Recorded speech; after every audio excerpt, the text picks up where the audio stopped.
E aí galera do terceiro ano, como é que vocês estão? Tudo tranquilos? Pois é, dando prosseguimento ao nosso estudo sobre termoquímica, nós vamos agora trabalhar as aulas 15 e 16 do Tetra número 1, tá? E o assunto de hoje é a primeira forma que nós temos para calcular o ΔH de uma reação. Existem três maneiras de nós calcularmos o ΔH de uma reação e essas três maneiras caem muito nos vestibulares. A primeira que nós veremos é a chamada Lei de Hess. O que é a Lei de Hess? A Lei de Hess é um artifício matemático onde a gente consegue calcular, determinar o valor do ΔH de uma reação sem precisar fazer a reação no laboratório, sem eu precisar fazer o experimento. Eu posso fazer um estudo matemático, tá certo? De algumas reações que têm uma certa relação com a reação que eu estou estudando. E logicamente eu vou pesquisar reações com seus respectivos valores de ΔH e aí eu consigo, a partir dessas reações, transformá-las na reação que eu quero estudar, a minha chamada reação problema. Baseado no que isso? Baseado na ideia de que ΔH é uma função de estado, ou seja, o ΔH ele não depende, dos estados intermediários. Não importa quais foram as reações que eu peguei, tá certo? Para transformar na reação que eu estou estudando. O que importa é que essas reações se transformem na reação que eu estou estudando. O importante é isso. Por quê? Porque o ΔH ele só depende do estado final e do estado inicial. Tá certo? Não importa os estados intermediários. Então essa é a filosofia, por trás da Lei de Hess. Basicamente você vai ter o quê? Nos exercícios de Lei de Hess. Você vai ter 2, 3, 4 reações, tá certo? Com as suas respectivas equações termoquímicas. O que é isso? A equação química com seu respectivo valor de ΔH. E a partir dessas reações, a gente vai chegar na reação proposta no exercício. Ok? É o famoso corta-corta. Vocês viram isso ano passado, com a lenda, com esse homem que vos fala.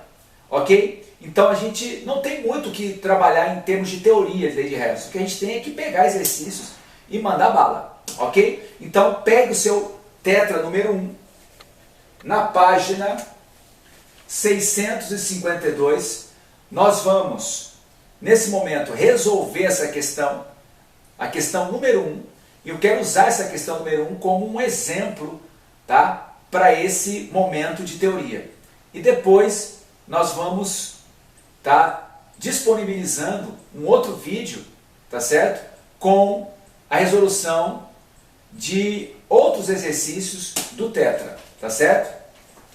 Belezura? Vamos que vamos? Então a primeira questão é uma questão da FUVEST, que diz assim: as reações em fase gasosa, representadas pelas equações 1, 2 e 3, liberam, ou seja, reações exotérmicas, respectivamente, as quantidades de calor Q1, Q2 e Q3, tudo em joules. E ainda, o exercício te dá a seguinte informação: Q3 é maior que Q2, que é maior que Q1. Tá certo? Ainda que os valores sejam negativos, em módulo, Q3 é maior que Q2 e Q2 maior que Q1. E aí aparecem essas três reações aqui. E no final ele fala assim: assim sendo, a reação representada por essa que está em vermelho, tá certo? Terá o ΔH 4. Então, duas coisas nas alternativas. Primeiro, você vai classificar em exotérmica e endotérmica e depois ele quer o valor do ΔH 4. Logicamente, a primeira parte da resposta vai depender do cálculo. Tá certo? Bom, uma coisa que você tem que botar na tua cachola é que não necessariamente todas as equações que aparecem no enunciado vão ser usadas. Ok? Eu vou te provar isso nessa questão. Essa é uma questão da FUVEST. Então o material já chegou com os dois pés no peito, como se diz na gíria. Ok? Não é uma questãozinha mequetrefe, não. É uma questão boa. Tá? Então o exercício te deu essas três equações, tá? Com seus respectivos valores de ΔH. Tudo bem? Muito bom. Só uma observação, porque eu sei que tem aluno fera aí do outro lado, afinal de contas, somos Fleming. Por que o exercício falou que Q3 é maior que Q2, que Q2 é maior que Q1? Logicamente em módulo. Se você prestar atenção, essas reações têm muita coisa em comum. Amônia sofrendo oxidação, tá certo? É como se literalmente eu estivesse queimando amônia. Produto comum, água. Interessante que a quantidade de água é a mesma, a quantidade de amônia é a mesma, porém, dependendo da quantidade de O2 que você consome, você vai ter o quê? Produtos diferentes. E aí é uma coisa interessante que você tem que guardar na tua cabeça. Oxidação completa, oxidação incompleta. Combustão completa, combustão incompleta. Mauro, isso aqui são reações de combustão? São. Sério? É. Reações de combustão têm 3 características. Primeiro, reação com O2 gasoso. Segundo, formação de óxidos. Terceiro, exotérmicas. Então, essas 3 reações que eu estou representando em azul são reações de combustão da amônia. Tá certo? É que a gente fica muito ligado com combustão, gasolina, álcool, madeira, diesel, mas combustão não é só disso.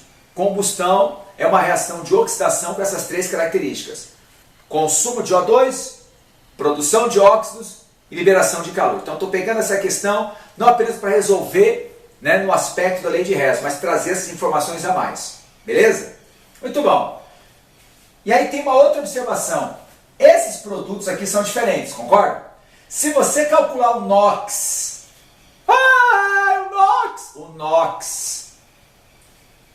NOx do nitrogênio, aqui vai dar mais 2, aqui vai dar mais 4, aqui vai dar mais 5. Tá aumentando o NOx. O que significa isso? Está aumentando o NOx. Isso é oxidação. Quanto maior o NOx do produto, mais completa é a oxidação. Só que para eu ter uma oxidação completa, eu vou precisar de bastante O2. 5 sobre 2, 2,5. 7 sobre 2, 3,5. 4. 4 é maior que 3,5, 3,5 é maior que 2,5. Tudo bem?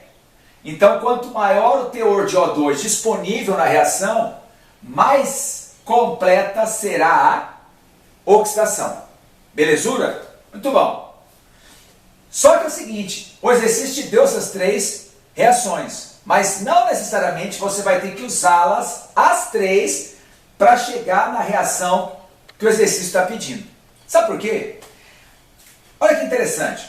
A reação que ele está pedindo, que é essa de vermelho, ela precisa do N2O5, que aparece na terceira reação, precisa do NO2, que aparece na segunda reação, e precisa de O2.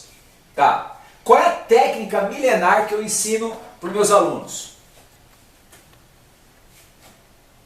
Circule aquelas fórmulas, em cada uma das reações, circule as fórmulas que só aparecem numa reação. Por exemplo, eu preciso de N2O5. Ele está aqui, ó. Eu preciso de 2NO2. Ele está aqui. Aí eu preciso de O2 também. Só que o O2 ele aparece nas 3 reações. Então tentar ajustar o O2 é bobeira. Vai perder tempo. Agora é interessante. Na reação problema apareceu NO. O NO está na primeira. Não apareceu o NO. Então, o que eu vou fazer com a primeira equação? A primeira equação tem o NO. O NO não aparece em nenhuma outra equação. E ele não tem que aparecer na reação problema. Tá.